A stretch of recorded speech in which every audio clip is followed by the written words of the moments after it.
नमस्कार, मैं हूं संजय शर्मा। आप देख रहे हैं 4 PM न्यूज नेटवर्क। चुनाव में मोटा मोटा लगभग 1 साल बचा है। राजनीति गतिविधियां बहुत तेज हो गई हैं।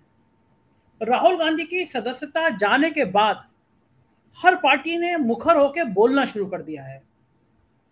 कांग्रेस कह रही है कि हम जिले जिले में जाकर प्रचार करेंगे कि किस तरह राहुल गांधी की जमानबंद की गई। अडानी के मामले में, जेपीसी के मामले में हमको बोलने नहीं दिया जा रहा है। राहुल गांधी एक शहीद की भूमिका में सामने आ रहे हैं कि बस उनके ऊपर बहुत अत्याचार किए गए हैं।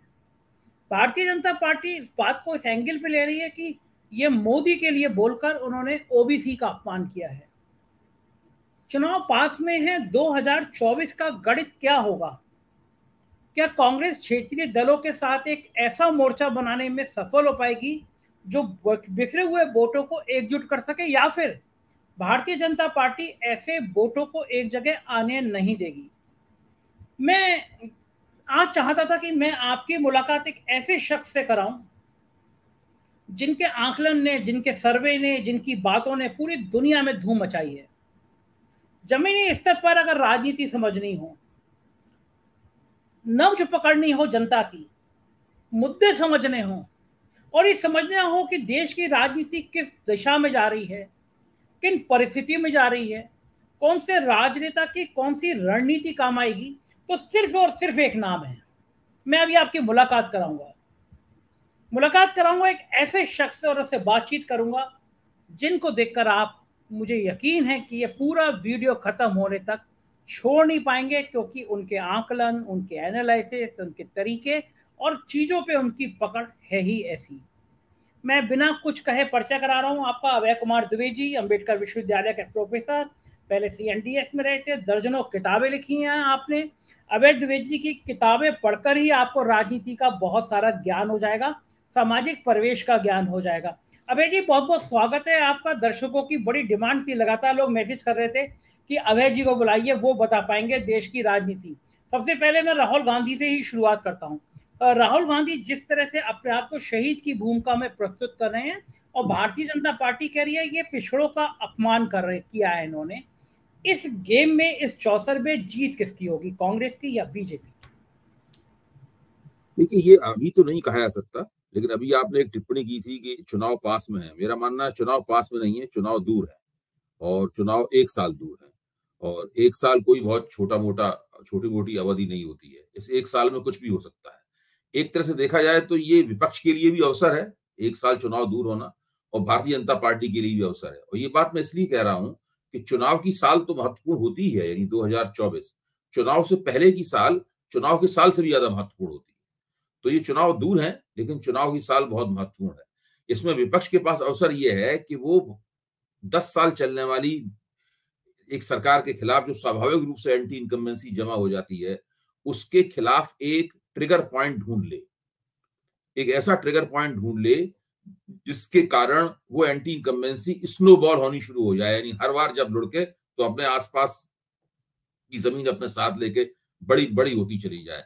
और जब ये इसी तरह लुढ़कते हुए 2024 में पहुंचे तो एंटी इनकम्बेंसी इतनी हो सके, सरकार विरोधी भावनाएं इतनी ज्यादा हो जाएं कि मोदी सरकार कितना भी प्रबंधन करे उन्हें न संभाल पाए। ये तो विपक्ष का लक्ष्य है, और मोदी सरकार का लक्ष्य यह है कि विपक्ष को वो ट्रिगर पॉइंट न मिलने दे। मोदी सरकार लगातार इसी लक्ष्य को ध्यान में रख के काम कर रही है। संसद में राहुल गांधी को न बोलने देना, उनकी सदस्यता छिन जाना, ये सभी उसी योजना के हिस्से हैं। इसके बाद में ओबीसी का मसला इसीलिए उठाया जा रहा है ताकि इस मसले को कोई एक सामुदायिक मोड़ दिया जा सके। देखिए, अभी से नहीं, 60 के दशक से ही, जब भारतीय जनता पार्टी के नाम जनसंघ था, उस वक्त भी जनसंघ को ओबीसी वोट काफी मिला करते थे।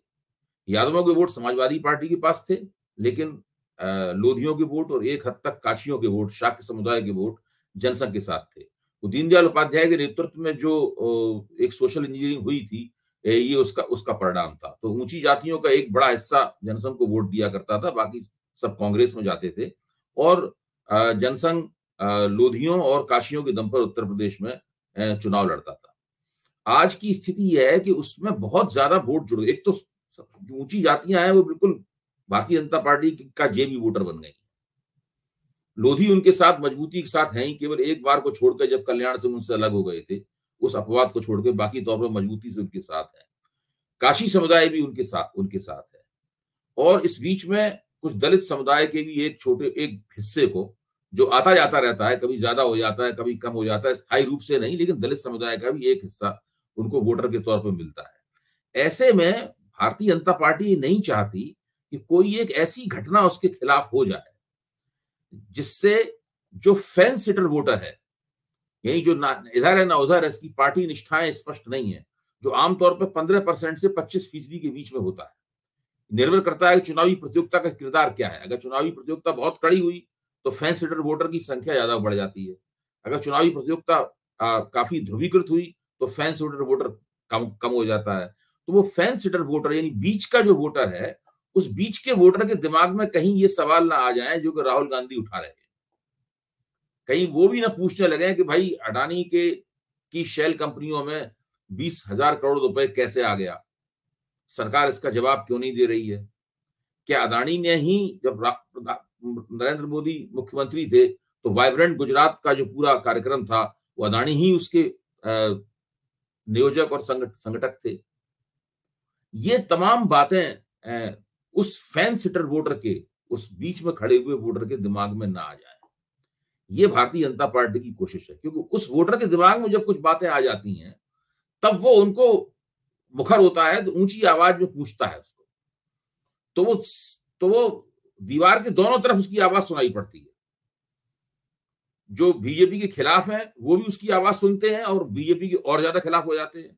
जो बीजेपी के पक्ष में है उनके कान में भी बात जाती है और बीजेपी की निष्ठा के ऊपर वो पुनर्विचार करने लगते हैं। तो ये बहुत खतरनाक स्थिति है।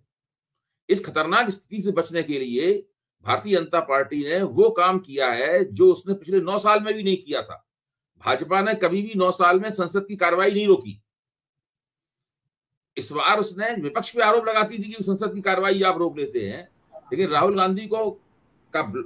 गांधी के भाषण को ब्लॉक करने के लिए उसने इस बार सदन की कार्रवाई भी रोक दी और अपनी ये आलोचना भी करना स्वीकार किया उसने कि ये सत्ताधारी दल को नहीं करना चाहिए था। उनका एकमात्र मकसद है कि अडानी के मसले पर कोई राजनीतिक चर्चा ना होने पाए। तकनीकी चर्चा जो करना हो वो आप कर लीजिए, आप इस बात पर चर्चा करते रहिए कि उनके शेयर क्यों चढ़े उतरे, उन्होंने अकाउंटिंग फ्रॉड किया कि नहीं किया, ये सब चर्चाएं आप करते रहिए। जो हिंडलबर्ग रिपोर्ट में आरोप हैं तो सुप्रीम कोर्ट में कमेटी बनी हुई है। अभी थोड़ी देर पहले एक टीवी चैनल के ऊपर भाजपा की एक प्रवक्ता थी, वो बड़े जोश के साथ बता रही थी कि जो सुप्रीम कोर्ट ने जो कमेटी बनाई है उस कमेटी के ज्यादातर लोग भाजपा के विरोधी हैं, या तो भाजपा का समर्थक तो उसमें कोई भी नहीं है। अगर पूरी तरह विरोधी नहीं है तब भी भाजपा का कुछ वो आलोचक है। सब लोगों के नाम ले लेके उन्होंने बताया कि ये इसलिए है, ये इसलिए है, इसलिए है। इसके बावजूद भी भाजपा को उस कमेटी से कोई चिंता नहीं है। इसलिए चिंता नहीं है कि भाजपा को अडानी के मुद्दे पर कोई तकनीकी बातचीत करने में भाजपा को कोई संकोच नहीं। आप करते रहिए तकनीकी बातचीत, तय करते रहिए कि स्टॉक मार्केट में क्या हुआ क्या नहीं हुआ, लेकिन ये राजनीतिक चर्चा कि अडानी के नरेंद्र मोदी से क्या ताल्लुकात थे और ये जो क्रोनी कैपिटलिज्म है इसका बुनियादी किरदार क्या है, इसमें रुपए की क्या भूमिका है, भाजपा की सरकार, नरेंद्र मोदी ये अडानी को क्यों बचा रहे हैं, अडानी इस सरकार के साथ किस जगह पे दोनों एक दूसरे के साथ में गुत्थम गुत्था हैं, ये इस चीज पे चर्चा नहीं होनी चाहिए। तो उनको कहीं डर है, जैसे विपक्ष को उम्मीद है और भाजपा को डर है। विपक्ष को उम्मीद है कि ट्रिगर पॉइंट बन जाएगा और भाजपा को भी डर है कहीं ट्रिगर पॉइंट न बन जाए। तो अभी सारा विवाद और जो आप कह रहे हैं ना कौन जीतेगा, सारा विवाद इस बात को लेकर, सारी जद्दोजहद इस बात को लेकर। अभय जी, मुझे भी लगता था कि चूंकि पार्लियामेंट नहीं चल रही है, कई दिनों से इतना हल्ला गुल्ला कभी देखा नहीं, सरकार नहीं चलने दे रही है, ये तो मेरे शायद दुनिया में पहली बार किसी देश में हुआ होगा कि जो रूलिंग पार्टी है वो ही ना चलने दे। तो मुझे लगा कि मैं जाके देखूं कि जो वोटर हैं, ओरिजिनल वोटर हैं, उन पे क्या है। तो अभय जी, मैं 2-3 दिन पहले गया और दलित गांव में गया जहाँ पे सारे घर दलित के थे, सिर्फ 36 परिवार था, उसका मजरा था गाँव का। मैंने कम से कम दर्जन, 1.5-2 दर्जन लोगों से बात करी, पूछा कि वहां पे पार्लियामेंट में लड़ाई हो जाती है, बातचीत बंद हो जाती है। अडानी, हैरान हो गया अभय जी, उसमें से 2 लोग भी ऐसे नहीं निकले जो अडानी का मुद्दा जानते हो। 2 लोग भी ऐसे नहीं निकले जो ये जानते हो कि राहुल गांधी का पार्लियामेंट में माइक बंद कर दिया गया। मुद्दे वहां ये थे दलितों के बीच में कि सिलेंडर बड़ा महंगा हो गया, रामचरितमानस में ये चौपाई नहीं निकली, हमारे गांव की सफाई, गंदगी, ये मुद्दे थे। तो जो ओरिजिनल वोटर है गांव का, वो राफेल वाला मामले की तरह तो कहीं हवा तो फुस नहीं हो जाएगी कि राफेल राफेल मंच पे चल रहा है, टीवी पे चल रहा है, मौके पे गांव तक है नहीं। क्या लगता है गांव तक अडानी पहुंच जाएंगे? देखिए, इसीलिए तो मैं कह रहा हूं, कभी 1 साल पड़ा हुआ है। भाजपा को डर है कि पहुंच जाएंगे, विपक्ष की कोशिश है कि पहुंचे। अभी गांव तक नहीं पहुंचे हैं। मैं तो मानता हूं अभी शहर में भी नहीं पहुंचे हैं। अभी हमारे और आपके बीच में है। अभी तो विपक्ष को पहले शहर में पहुंचाना पड़ेगा और भाजपा को उन्हें शहर में पहुंचाने से रोकना होगा। देखिए, मसला क्या है? मसला यह है कि अडानी के पूरे बिजनेस में 3 बड़ी पब्लिक सेक्टर की कंपनियों के पैसे लगे हुए हैं। एक का नाम है जीवन बीमा निगम। मुझे यकीन है आपकी भी कई पॉलिसी होंगी, मेरे बेटे की भी पॉलिसी वहां चल रही है, सबकी कुछ ना कुछ वहां चल रही होती है। हिंदुस्तान का ही नहीं, दुनिया के बहुत बड़े बीमा संगठनों में से एक है। दूसरा है स्टेट बैंक ऑफ इंडिया, जो भारत का लीड बैंक है, भारत का सबसे बड़ा बैंक है सरकारी बैंकों में। तीसरा है पंजाब नेशनल बैंक, ये भी बहुत ही बड़ा बैंक है, इसकी कोई, इन तीनों वित्तीय संस्थाओं की विशालता का कोई सानी नहीं है। इन तीनों ने अडानी में पैसा लगा रखा है। और ऐसी बात नहीं है केवल मोदी सरकार के कहने से ही पैसा लगाया है, कांग्रेस सरकार के में भी इन लोगों ने खूब पैसा लगाया था। अडानी के शेयरों में जो इजाफा हुआ था वो कांग्रेस सरकार के जमाने में भी बहुत ज्यादा हो चुका था। मोदी सरकार के जमाने में भी काफी हुआ है। तो अडानी का जो पिछले 9 साल से विस्तार तो हो ही रहा है, 9 साल से पहले से भी विस्तार हो रहा है, तो इनका काफी पैसा इसमें लगा हुआ है। अभी जो हिंडनबर्ग रिपोर्ट के कारण अडानी के शेयरों की पिटाई हुई, उसमें एलआईसी का खरीदे गए एक शेयर का मूलधन 11% कम हो गया। मैं मूलधन की बात कर रहा हूं। अगर मान लीजिए कोई शेयर 20 रुपए का खरीदा गया था तो उसमें 11% गिरावट आ गई। तो ये एक बहुत बड़ा सदमा था। इससे अडानी साहब बहुत डरे और उन्होंने बहुत तेजी के साथ अपना डेट, यानी अपना ऋण जो है वो कम करना शुरू किया, और बहुत सारा ऋण वक्त से पहले उन्होंने निकाल दिया। उसके लिए उन्होंने अपने शेयरों को भी औने पौने दामों पर बेचा इधर उधर से, और उन्होंने धन की जुगाड़ की, क्योंकि डेट इक्विटी रेशियो अगर वो दुरुस्त कर दें अपना, तो उनको लगा कि ये कुछ उनकी जो साखगिरी है इसकी गिरावट रोकी जा सकती है, खत्म नहीं होगी। और इसमें एक हद तक वो सफल भी हुए। एक छोटी हद तक सफल भी हुए, लेकिन गड्ढा बहुत बड़ा है, उसमें काफी गहरे वो गिर चुके हैं। अब उसमें से बाहर निकलते हैं तो बहुत, अभी ठीक से उनका सिर भी दिखाई पड़ना शुरू नहीं हुआ है बाहर, अभी सब पूरा शरीर उनके उसके अंदर ही है। तो वो बहुत बड़ी समस्या में फंसे हुए हैं। सरकार उनके पीछे है, सरकार चाहती है कि किसी तरीके से वो निकल आएंगे, वो सरकार की साख भी लगी हुई है, लेकिन काफी मुश्किलें उनके सामने हैं।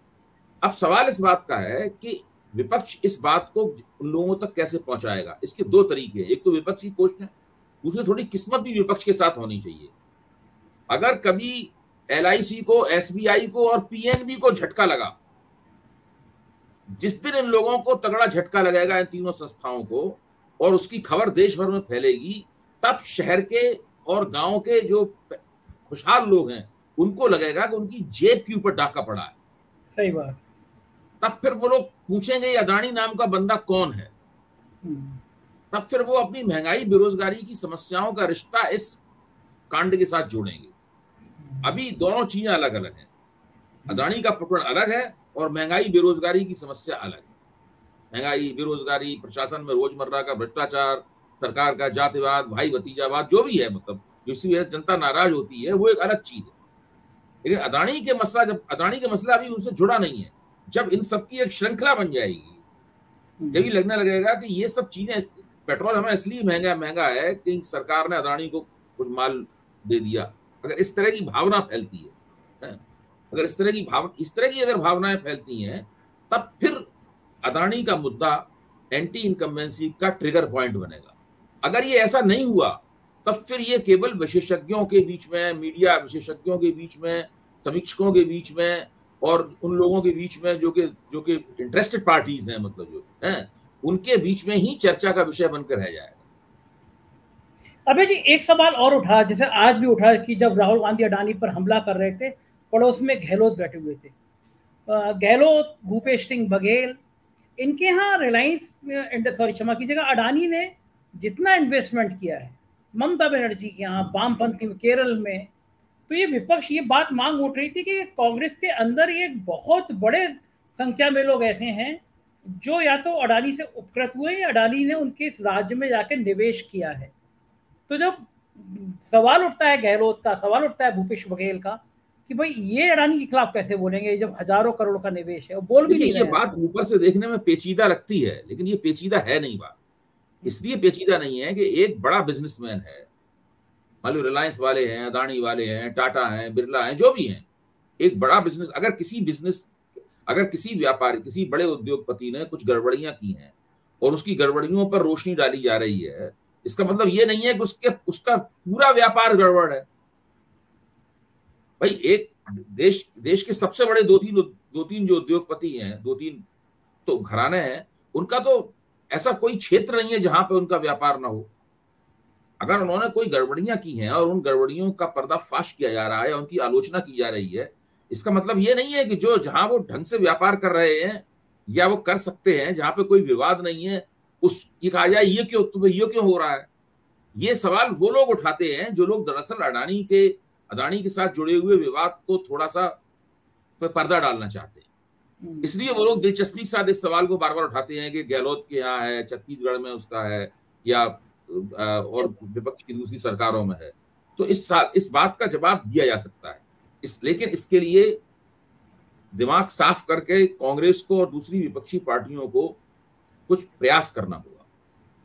इस बात की सफाई सार्वजनिक जीवन में पहले ही दे देनी होगी कि दरअसल वो अडानी के ऊपर जब हमला करते हैं तो अडानी के किस पहलू पे हमला करते हैं। कोई अडानी की शक्ल से उन्हें थोड़ी ना है। ठीक बात है। अडानी तो नरेंद्र मोदी नहीं आए थे उससे पहले भी व्यापार करते थे। हाँ, अच्छा व्यापार करते थे। तो कुल मिला के कहने वाली बात यह है कि किसी बात को तरह तरह से स्पिन दिया जा सकता है। देखो ठीक बात है। अबे जी एक चीज मुद्दा और ध्यान होगा कि ममता बनर्जी ने क्या बयान दिया था। ममता जी ने बयान ये दिया था कि अगर केंद्र सरकार अडानी की जांच करने को तैयार नहीं है तो राज्यों के स्तर पे उसकी जांच की जानी चाहिए, और मैं पश्चिम बंगाल में वो जांच शुरू करने के लिए तैयार हूँ। विपक्ष की जहां सरकार है वो अपनी जांच शुरू करते हैं राज्यों के स्तर पे। अब पश्चिम बंगाल में भी लगाया हुआ है अडानी ने पैसा। जब ममता बनर्जी खुद तैयार है उसकी जांच करने के लिए, तो अशोक गहलोत भी तैयार हो सकते हैं जांच करने के लिए। ठीक बात है। उसके लिए भूपेश बघेल भी तैयार हो सकते हैं जांच करने के लिए। तो ये जब जो मीडिया के अंदर से जो इस तरह की आवाज उठती है, तथाकथित समीक्षा कहता हूं मैं, ये दरअसल उस पूरे मामले को एक सरकार समर्थक स्पिन देने की कोशिश।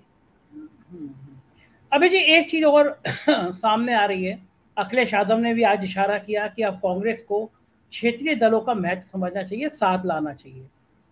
अब दो विषय हो रहे हैं कि कांग्रेस एकला चलो के सिद्धांत पे चलेगी या फिर जो क्षेत्रीय दल हैं, पश्चिम बंगाल में ममता हैं, अखिलेश यादव हैं, केसीआर हैं, अरविंद केजरीवाल हैं, इन किस्म को तालमेल बना के चलेगी। मतलब थर्ड फ्रंट बन पाएगा या संयुक्त पूरा एक विपक्ष एक हो पाएगा? क्या देखते हैं आप, कांग्रेस बड़ा भाई की भूमिका अदा कर पाएगी? देखिए, ये तभी मैं कह रहा हूं कि लोकसभा का चुनाव काफी दूर है। इस जो आप चर्चा आप कर रहे हैं, इस चर्चा में अभी 1 साल बाकी है। ये आखिरी मंजिल है विपक्षी एकता। विपक्षी एकता चरणबद्ध तरीके से हो सकती है। मैं विपक्षी एकता के मुख्य रूप से 2 बड़े आयाम देखता हूं। एक आयाम तो यही है कि सब भाजपा के उम्मीदवारों के खिलाफ विपक्ष का एक संयुक्त उम्मीदवार खड़ा हो, उसके लिए सबके बीच में एक तालमेल हो जाए। ये आखिरी मंजिल है। हम आज पहले चरण में खड़े हुए हैं और हम आखिरी मंजिल की चर्चा करें, उचित नहीं है। पहला चरण क्या है? पहला चरण यह है कि विपक्षी एकता के लिए एक न्यूनतम कार्यक्रम बनाया जाए। अधिकतम नहीं, अधिकतम कार्यक्रम तो वो है जो आखिरी मंजिल है। न्यूनतम कार्यक्रम बनाया जाए, और उस न्यूनतम कार्यक्रम के कुछ बुलेट पॉइंट्स हो सकते हैं। जैसे एक बुलेट पॉइंट ये है जो अडानी का मुद्दा, इसके ऊपर सब लोग एकजुट हो जाएं। दूसरा बुलेट पॉइंट ये है कि राज्यपालों के जरिए जो विपक्ष की सरकारें हैं उनको क्यों तंग किया जा रहा है, उसके ऊपर सब लोग एकजुट हो जाएं। तीसरा मुद्दा यह है कि जो केंद्रीय एजेंसियां हैं विपक्षी नेताओं को क्यों परेशान कर रही हैं, इसके ऊपर सब लोग एकजुट हो जाएं। तो बहुत से न्यूनतम महंगाई, बेरोजगारी के सवाल एक मुद्दा हो सकता है। चीन के मामले में जो विदेश नीति की नाकामी है वो एक मुद्दा हो सकता है। तो जो विपक्ष के रणनीतिकार हैं वो आपस में बैठकर एक कॉमन मिनिमम प्रोग्राम किस्म की चीज बना लें। ये कॉमन मिनिमम प्रोग्राम है जिनके आधार पर विपक्षी लोग आपस में जुड़ के राजनीति करेंगे, बाकी मसलों पर अलग अलग राजनीति करेंगे। अभी राज्यों में चुनाव होने वाले हैं, कांग्रेस को तेलंगाना में भी लड़ना है, जब उड़ीसा में चुनाव होगा तो कांग्रेस को उड़ीसा में भी लड़ना है, फिर आम आदमी पार्टी ने ऐलान कर दिया है कि वो मध्य प्रदेश में लड़ेगी। तो ऐसे में आप देखिए, आप चुनाव के सवाल को लेकर एकता करेंगे, हो ही नहीं पाएगी एकता। राष्ट्रीय राजनीति की प्राथमिकताएं तय करके एक न्यूनतम कार्यक्रम विपक्षी एकता का बनना चाहिए, ताकि विपक्ष के सब नेता अपना अपना चुनाव एक दूसरे के खिलाफ लड़ते रहें, लेकिन जब राष्ट्रीय बातचीत हो तो केवल उन्हीं मुद्दों की चर्चा करें, उन्हीं मुद्दों पे आपस में तालमेल हो। अगर उस मुद्दे पे कोई पार्टी कार्यक्रम लेती है तो दूसरी पार्टियां भी उसके साथ जुड़ जाएं, अन्य अपना अपना कार्यक्रम लें।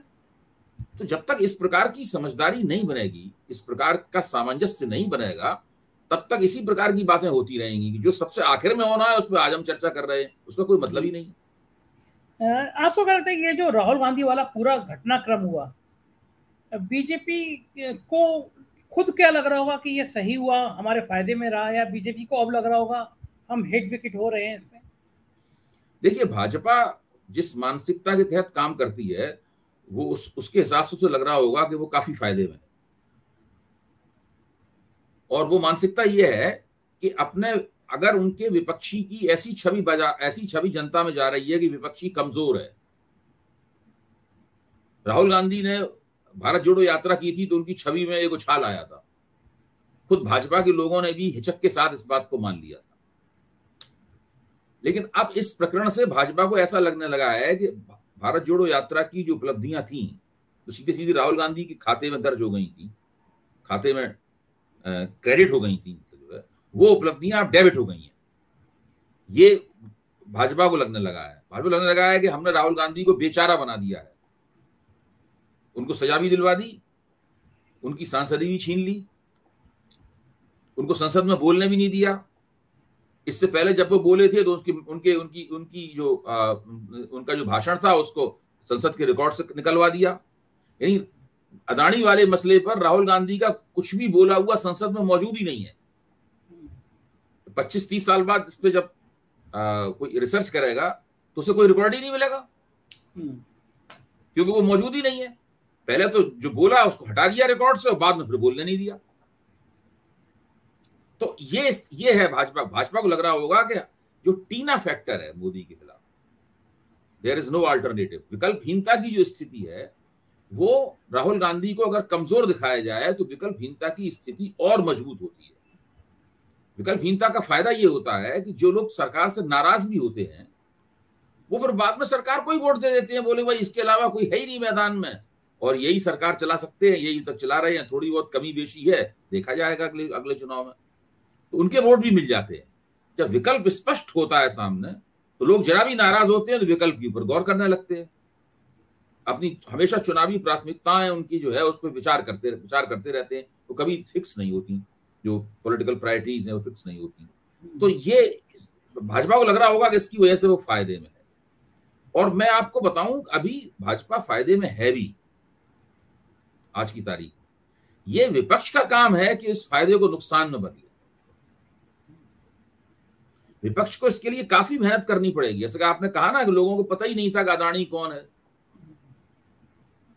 ऐसे ही एक बार जब बोफर्स का मसला शुरू हुआ था, आज ही हमारे एक पत्रकार मित्र ने बताया मुझे सुबह के वक्त, मैं एक उनके कार्यक्रम में था, तो उनके मित्र ने बताया मुझे कि बोफर्स के मसले में शुरुआती दौर में आम लोगों से ऐसी वो जांच पड़ताल उसने एक बार की तो पाया कि लोगों को बोफर्स के मसले के बारे में पता ही नहीं है। और ये विपक्षी नेता बीपी सिंह वगैरह बड़ी रैलियां कर रहे हैं, भाषण दे रहे हैं, जेब से पर्ची निकाल के लहराते हैं, लेकिन लोगों को पता ही नहीं है। धीरे धीरे ऐसी स्थिति बनी कि बाद में वो बात सबको पता लग गई और उस मसले के ऊपर चुनाव हो गया। जिनको 450 सीटें मिली थी राजीव गांधी को, वो पिछड़ गए। तो ये इसीलिए मैं कह रहा हूं 1 साल है, इस 1 साल में भाजपा कोशिश करेगी कि अदानी का मसला लोगों तक न पहुंचे, विपक्ष कोशिश करेगा कि अदानी का मसला लोगों तक पहुंचे। अब राहुल गांधी की सांसदी चली गई है। आज की पत्रकार वार्ता में मुझे लगा कि उन्हें इस बात की कोई खास चिंता नहीं। वो कह रहे हैं कि हमें मिले तो ठीक है, न मिले तो ठीक है, हम इसके लिए कोई ज्यादा चिंतित नहीं है, हम ये अदानी का मसला उठाते रहेंगे लगातार। इसका मतलब है कि वो उन्होंने समझ लिया है कि इसी मुद्दे के दम पर वो मोदी जी को 2024 में चुनौती दे पाएंगे। इसलिए वो लगातार उनका फोकस उस पर होगा और इसी के इर्द गिर्द वो विपक्ष को भी गोलबंद करने की कोशिश करेंगे। अब उसका अंतिम परिणाम क्या निकलता है ये कोई नहीं कुछ कह सकता, लेकिन मेरे ख्याल से दोनों पक्षों की कोशिशें इस तरह से होंगी। अच्छा अभय जी, आपको क्या लगता है कि इस समय मोदी जी के लिए, बीजेपी के लिए सबसे परेशानी की चीज क्या है? कौन से फ्रंट पे उन्हें सबसे ज्यादा काम करना है? देखिए, बहुत सबसे मुश्किल वाली बात है महंगाई, बेरोजगारी वाली बात। ये दोनों ऐसी समस्याएं हैं जिन्हें दुरुस्त करना मोदी जी के हाथ में नहीं है। ये कोई मोदी जी के भाषणों से और अमित शाह के पन्ना प्रमुख वाले प्रबंधन से ठीक नहीं होगी बात। ये तो कितना भी आप कहते रहिए, ये तो जमीनी समस्या है। ये अर्थव्यवस्था जिस तरीके से चल रही है, अभी से नहीं, मोदी के शासनकाल से नहीं, 1990 से जिस तरह अर्थव्यवस्था चल रही है, ये उसका संचित परिणाम है। भाई, भारतीय अर्थव्यवस्था की जो एम्प्लॉयमेंट इलास्टिसिटी है वो अटल बिहारी वाजपेयी के जमाने में ही केवल जमाने तक सकारात्मक थी। उसके बाद में मनमोहन सिंह जी की अध्यक्षता में जो सरकार चली, उनके प्रधानमंत्रित्व में जो सरकार चली, उसी वक्त से वो नकारात्मक यानी नेगेटिव होनी शुरू हो गई थी और इस वक्त वो नेगेटिव है। भारतीय अर्थव्यवस्था नए रोजगार देने की स्थिति में नहीं है। जो एम्प्लॉयमेंट इलास्टिसिटी थी वो नेगेटिव है। इसी तरीके से वो मुद्रास्फीति में थोड़ा बहुत हेरफेर कर, यानी महंगाई बढ़ने की दर को धीमा कर सकते हैं, महंगाई बढ़ना बंद नहीं करवा सकते। ये तो हो सकता है कि महंगाई मान लो 7% की दर से बढ़ रही है तो कोशिश करके 5% की दर पे ले आए, उसे 4.5% की दर पे ले आए। ऐसा नहीं हो सकता कि महंगाई बढ़ने को रोक दें। तो ये उनके हाथ में नहीं है। और चुनाव के 1 साल पहले जब ऐसी स्थिति बनती है, यानी इन्फ्लेशन भी है और अर्थव्यवस्था में जो वृद्धि की दर है वो सुस्त है, दुनिया के दूसरे कुछ देशों से बेहतर हो सकती है, लेकिन भारत की जरूरतें पूरी करने के लिहाज से सुस्त है। नए रोजगार निकल नहीं रहे हैं उससे। जो नई टेक्नोलॉजी आती है उससे ऑटोमेशन होता है, उससे रोजगार में और कमी आती है। न केवल नए रोजगार नहीं निकल रहे हैं बल्कि पुराने रोजगार छिन रहे हैं। न केवल लोगों की आमदनी गिर रही है बल्कि आमदनी बढ़ नहीं रही है बल्कि आमदनी उनकी गिर रही है। तो ऐसी स्थिति में ये मोदी जी के लिए बहुत बड़ा चिंता का सबब है। इससे यह है कि जन भावनाओं की नाराजगी का आधार बनता रहता है। उस आधार को एक बगुले और आंधी की तरह वो न हो पाए, उसका विपक्ष को इंतजार है कि उन्हें कोई मुद्दा मिले और सरकार की कोशिश है कि मुद्दा न मिल पाए। अदानी का मसला वही मुद्दा है, वो बन सकता है, सरकार उसको बनने नहीं देगी। ये जद्दोजहद चल रही। अभय जी, जातिगत अगर हम बात करें, चूंकि आपने बहुत काम किया है, जातियों पे बहुत काम किया है, आपने बहुत रिसर्च की है, दलित समुदाय में खास तौर से और पिछड़े समुदाय में जो पिछले 2014 और 19 में भाजपा के प्रति जो भावनाएं थी, उनके प्रति समर्थन था, वो हैं। मतलब मेरा कहने मतलब ये है कि जब राम मंदिर बन जाएगा, काशी पे, अयोध्या पे के बाद में मथुरा पे थोड़ा थोड़ा काम शुरू करेंगे, वो हिंदुत्व की काट क्या कमंडल वाली राजनीति वाली चीजें आएंगी और फिर जो मंडल की जो चीजें उभरेंगी, जैसे नीतीश ने जाति जनगणना की बात करी, क्या इस पे हिंदुत्व पे ये कहीं चोट करेगा? देखिए, मैं ये मानता हूं कि मंडल का मुद्दा प्रभावी नहीं रह गया। ये पुरानी राजनीति के फिक्रे हैं जो अभी भी हमारी जुबान पे चढ़े हुए हैं। इसलिए हम बार बार उनके आईने में मौजूदा राजनीतिक विमर्श को देखने लगते हैं, जबकि ऐसी स्थिति है नहीं। ये उस वक्त जब सामाजिक न्याय की राजनीति अपने शिखर पे थी और उसके नेताओं, जब लालू यादव की साख बहुत अच्छी थी, मुलायम सिंह की साख बहुत अच्छी थी, कांशीराम मायावती की साख बहुत अच्छी थी, लगता था कि ये लोग कमजोर जातियों के नेता हैं। उस वक्त बीजेपी को भी अडवाणी के जमाने में डर लगा था कि हमारे पास जो पिछड़ा वर्ग है वो इनके साथ न चला जाएगा। इसीलिए तो रामरथ यात्रा निकाली गई थी। आपको याद होगा कि जब बीपी सिंह ने आरक्षण की घोषणा की तो सूर्यकांत बाली ने नवभारत टाइम्स में एक लेख लिखा था, और उस लेख का शीर्षक था कि एक व्यक्ति के बढ़ते हुए वोट, यानी मान रहे थे कि इसकी वजह से लगातार वीपी सिंह की तरफ पिछड़ा वोट जा रहा है। तो वीपी सिंह की तरफ तो पिछड़ा वोट नहीं गया, लेकिन वो इन बड़े पिछड़े नेताओं के बीच में बट गया। तो इसीलिए पूरे 90 के दशक में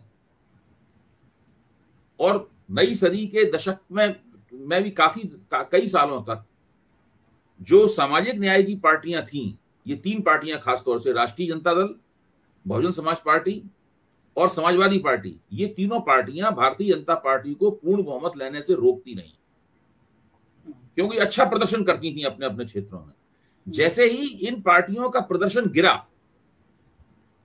वैसे ही भाजपा को पूर्ण बहुमत प्राप्त होने लगा। आप देखिए 2014 में इनका प्रदर्शन बुरी तरह गिरा, 2019 में और ज्यादा गिरा।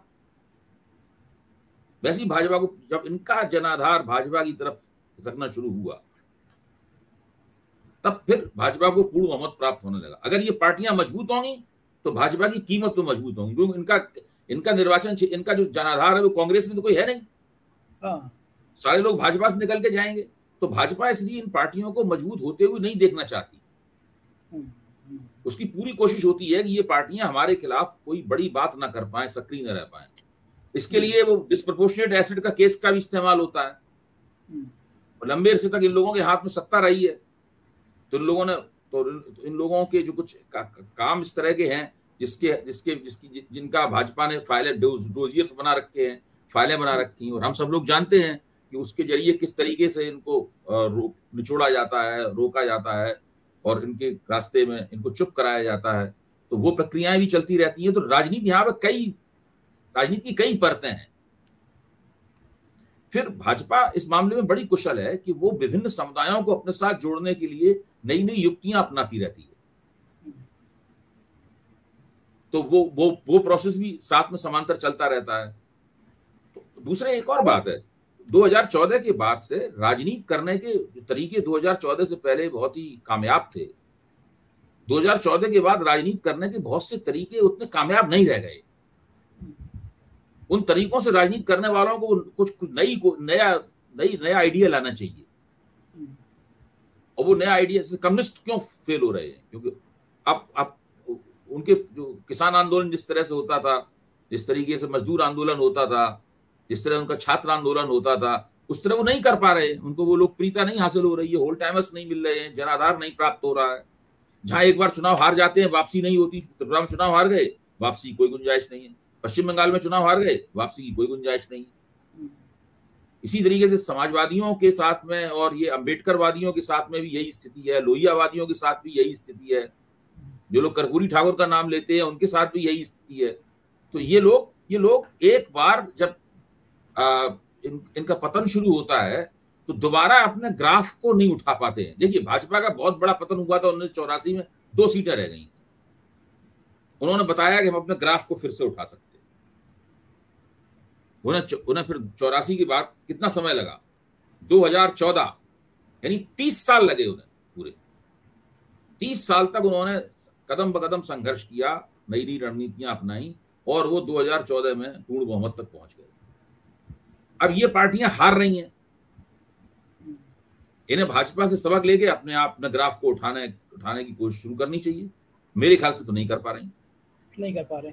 अभय जी, 2014 और 2019 में जब मोदी जी के प्रति लोगों में उफान था, प्यार था, आपको क्या लगता है वो उतना ही ज्वार है, कमी आई है?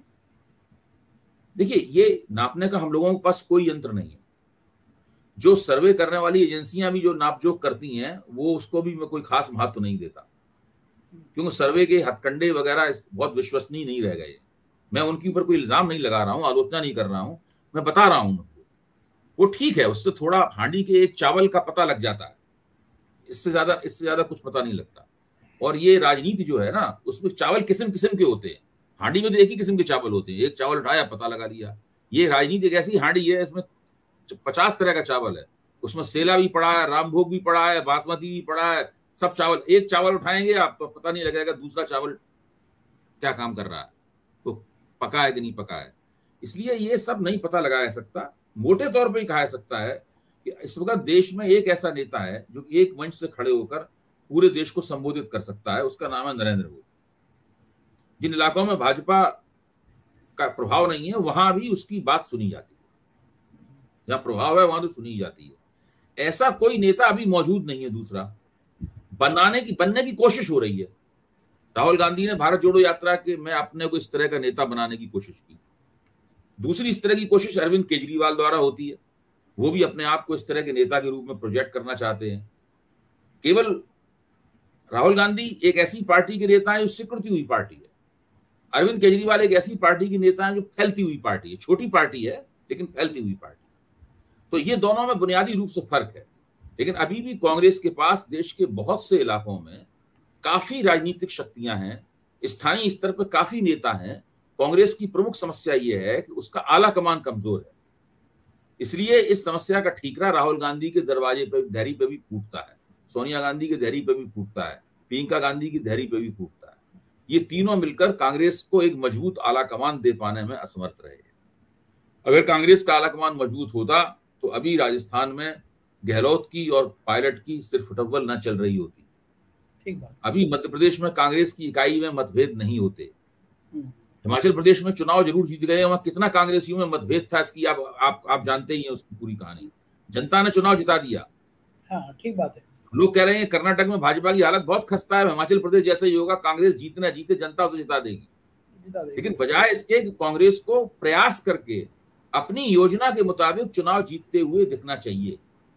देखिए, कर्नाटक का चुनाव बहुत महत्वपूर्ण है। अगर कांग्रेस ने उसको 100% नहीं जीता तो फिर आप कांग्रेस के बारे में चर्चा करना भूल जाइए।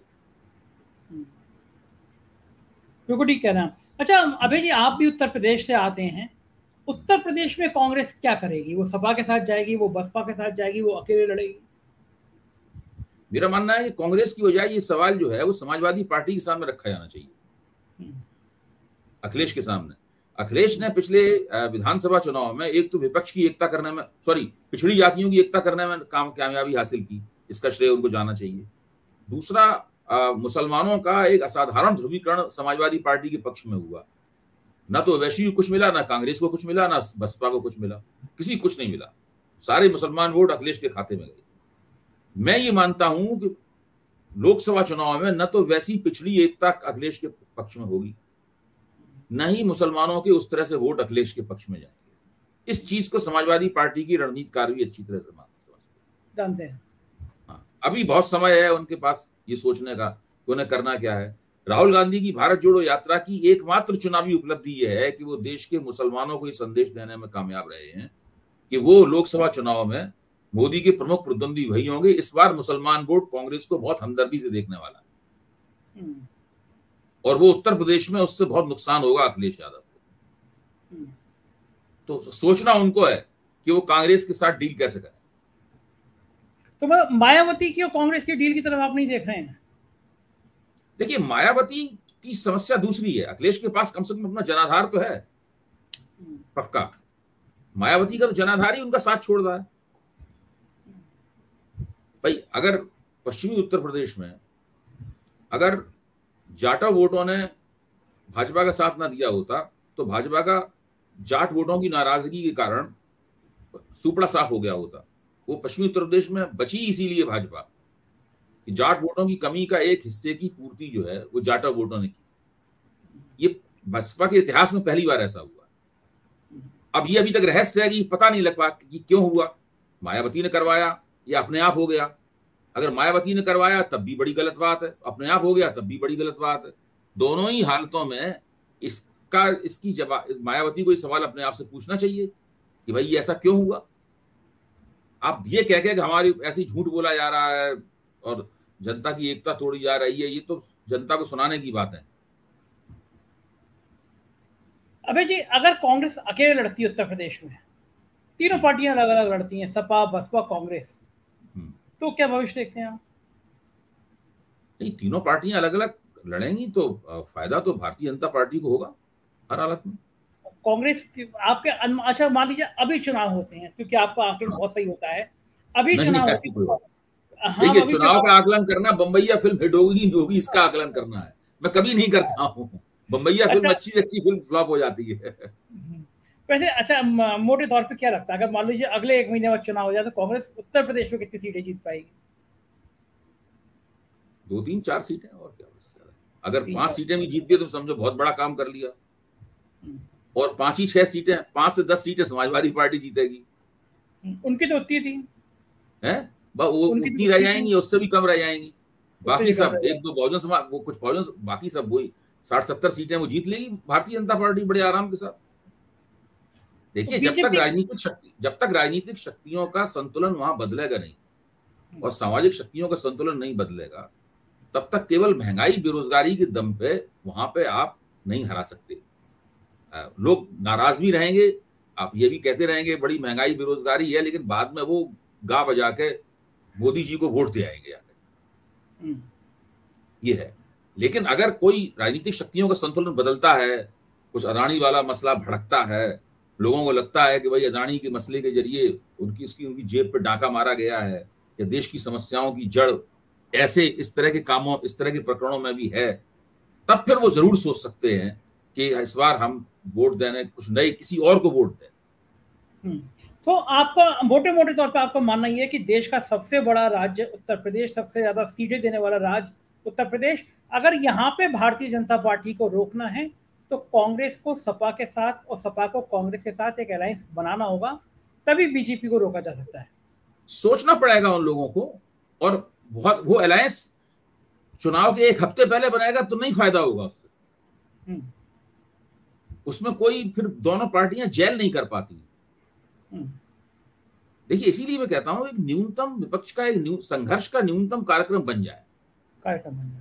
हाँ, दोनों मिलजुल के काम करने लगे और चुनाव आते आते जनता के ऊपर ये इमेज पड़े कि भाई ये दोनों तो एक ही हैं दरअसल, तब वोटों का इधर उधर ट्रांसफर होगा। अभी जैसे अभी सीपीएम के साथ में कांग्रेस ने त्रिपुरा में अलायंस कर लिया, वोटों का ट्रांसफर हुआ ही नहीं। हाँ, तुरंत वाले में नहीं होता है। हाँ, तो एकदम चुनाव से ठीक पहले होता है, उससे नहीं होता कुछ भी। मतलब वो बिल्कुल ऐसा होता है कि आप 2 धन 2 बराबर 4 करना चाहते हैं। इस तरह की अंकगणित नहीं चुनाव में चलती है। अंकगणित में थोड़ी केमिस्ट्री मिलानी पड़ती है। वो केमिस्ट्री तभी बनती है जबकि आप कम से कम 7-8 महीने पहले से अपना गठजोड़ घोषित कर दें और उसी हिसाब से आप आगे बढ़ें, और गठजोड़ ना भी करें, मिलजुल कर काम करते हुए दिखें। चुनाव आते आते जनता को लगने लगेगा कि ये लोग तो सब एक ही लक्ष्य के लिए काम कर रहे हैं। वरना जैसे चुनाव आएंगे एन मौके पे तो उत्तर प्रदेश के तमाम वोटरों को लगेगा भाई अखिलेश यादव देश के प्रधानमंत्री तो बनने वाले हैं नहीं, इनकी पार्टी को क्यों हम गंभीरता से लें। लोकसभा के चुनाव में, विधानसभा के चुनाव में देखेंगे, सही बात है। और विधानसभा चुनाव में हमने अच्छे वोट भी दे दिए थे। भाई इस मुल्क पे कौन हुकूमत करेगा? अखिलेश यादव तो प्रधानमंत्री बनेंगे नहीं। तो जो प्रधानमंत्री बनने के लिए ऑलरेडी पहले से प्रधानमंत्री है और अब फिर प्रधानमंत्री बनने का दावा ठोक रहा है, तो सबसे पहले नंबर पे तो उसके ऊपर गौर करेंगे वो इसको वोट दें या न दें। बाकी सारे उम्मीदवार जो हैं वो बहुत पीछे चले जाएंगे इस विचार क्रम में। अच्छा, एक आखिरी सवाल अभय जी, मोदी जी 2019 में ज्यादा कंफर्ट थे, ज्यादा सुविधाजनक थे, या इस समय ज्यादा सुविधाजनक होंगे? परेशानियां 2019 में मोदी के लिए ज्यादा बड़ी थी या 2024 में? देखिए, आप इस सवाल को इस तरह पूछिए कि मोदी जी की 2018 में क्या परेशानियां थी। हाँ, 1 साल पहले 19 की परेशानी तो आप 2024 में पूछना हमसे। हाँ, ठीक है। हाँ, तो 2018 में जो परेशानियां थी उसके लिहाज से इस बार मोदी जी ज्यादा परेशान है। देखिए, इस बार कई प्रांतों में दिक्कतें हैं उनके लिए। बिहार में एक आदर्श भाजपा विरोधी एकता बनी हुई है जो देश में और कहीं नहीं है। बिहार में सारे लोग, उपेंद्र कुशवाहा को छोड़ के सारे लोग एक तरफ हैं, भाजपा के खिलाफ। मध्य प्रदेश में उनको दिक्कतें होंगी पैदा, उनके लिए दिक्कतें, मध्य प्रदेश में नहीं, महाराष्ट्र में दिक्कतें पैदा होंगी उनके लिए पश्चिम बंगाल में दिक्कतें पैदा होंगी, उनको उड़ीसा में दिक्कतों का इस बार सामना करना पड़ेगा। तो ये सब उनके दिक्कत वाले इलाके, हाँ, और ये सब उनके दिक्कत वाले इलाके हैं। उनका जो कैचमेंट एरिया है वहां अभी भी मजबूत है। वो गुजरात में अभी भी मजबूत है, वो उत्तर प्रदेश में अभी भी मजबूत है। मध्य प्रदेश में भी लोकसभा चुनाव में उनका दांव अलग तरह का होगा, इसलिए विधानसभा चुनाव में थोड़ी कमजोरी दिख रही है। तो जो उनका कैचमेंट एरिया, प्रभाव का इलाका है उसमें, लेकिन दूसरी तरफ ये उनके सामने खतरा है कोई अदानी का मुद्दा उनके खिलाफ ट्रिगर पॉइंट ना बन जाए। महंगाई बेरोजगारी इतनी नहीं थी 2018 में जितनी इस वक्त है, थी, लेकिन आज बहुत ज्यादा है, बहुत ज्यादा है। तो अब दूसरी एक और बात है, 2018 में 2014 से लेकर 18 तक की जो नरेंद्र मोदी का कामकाज था, जिसमें उन्होंने बहुत सारी नई नई योजनाएं पेश की थी, बहुत सारी सब्सिडी वगैरह देना शुरू किया था, जनता के लिए सब कुछ नया नया था। 2018 उन्हें लग रहा था कि ये एक लोकोपकारी किस्म की सरकार है। फिर वो उसके 2018 में दिक्कतों का सामना करने के लिए उन्हें बालाकोट स्ट्राइक मिल गई। पुलवामा वाले मसले के बाद जो बालाकोट स्ट्राइक हुई वो उनको मिल गई। वो उस तरह का कोई चीज इन्हें मिलेगी कि नहीं मिलेगी किसी को नहीं पता, वो भविष्य के गर्भ में है। तो 2018 में उनकी जो स्थिति थी, वैसी स्थिति उसके मुकाबले आज वो थोड़ी मुश्किल में। शुक्रिया अभय जी, आपने हमें अपना कीमती समय दिया, बातचीत करी, बहुत बहुत धन्यवाद, आभार आपका। अभय द्विवेदी जी को सुन रहे थे आप, और हम देश की राजनीति पर चर्चा कर रहे थे। मुझको यकीन है कि देश की राजनीति की मोटी मोटी जानकारी आपको अभय जी से बहुत बेहतर तरीके से मिली होगी, क्योंकि वो एक ऐसे शख्स हैं जिनको देश के हर राज्य पे उनकी पकड़ बहुत ज्यादा रहती है। अपनी राय से अवगत कराइएगा। कुछ राज्यों में और चैनल हैं, 4 PM UP, 4 PM Bihar, 4 PM Gujarat, 4 PM Karnataka. इन राज्यों की खबरें देखने को सब्सक्राइब करिएगा। शुक्रिया, थैंक यू।